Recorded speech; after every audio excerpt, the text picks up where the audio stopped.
اور اسی طرح خیر خواہی میں ایک اور چیز یہ بھی ہے کہ ہم اور آپ اگر اپنے بھائی میں کوئی بری چیز دیکھیں یا پھر کوئی عیب والی چیز دیکھیں تو اس کے ساتھ خیر خواہی اگر کرنا چاہتے ہیں تنہائی میں جا کر اس کو سمجھائیں، تنہائی میں جا کر اس کو نصیحت کریں، اس کے ساتھ خیر خواہی کریں۔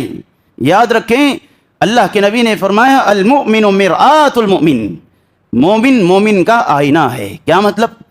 یعنی ہم اور آپ آئینے کے سامنے کھڑے ہوتے ہیں، آئینہ دیکھیں ہماری جتنی برائی ہے نا اتنی ہی دکھاتا ہے، تو ہمارا اور آپ کا کردار اپنے مومن بھائی کے لیے ہونا چاہیے جتنی غلطیاں ہوں جتنی برائیاں ہوں اتنی بتائیں۔ اور آئینہ کی خصوصیت کیا ہے؟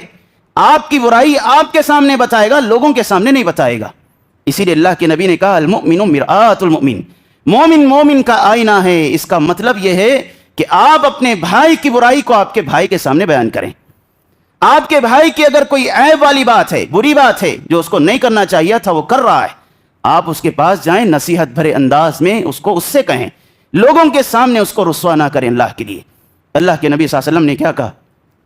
من ستر مسلما سترہ اللہ فی الدنیا والآخرہ، جو انسان اپنے کسی بھائی کی عیب پر پردہ پوشی کرتا ہے، اپنے کسی بھائی کی برائی پر پردہ ڈال دیتا ہے، اللہ دنیا اور آخرت میں اس کے عیبوں پر پردہ ڈال دیتا ہے۔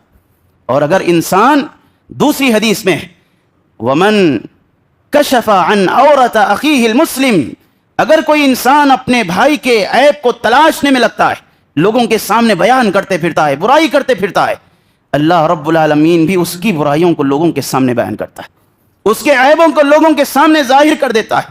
یہاں تک کہ حدیث کے الفاظ ہیں حتی یفضحہ بہا فی بیتہ، یہاں تک کہ اس آدمی کو اس کے گھر میں خود بدنام کر کے اللہ رکھ دیتا ہے۔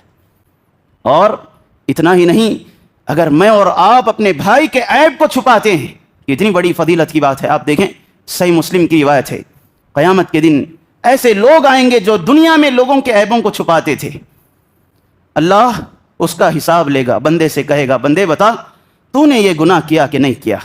بندہ کہے گا اللہ میں نے گناہ کیا ہے۔ اللہ پوچھے گا اللہ بندے بتا یہ گناہ کیا کہ نہیں کیا؟ بندہ کہے گا ہاں اللہ میں نے یہ بھی گناہ کیا ہے۔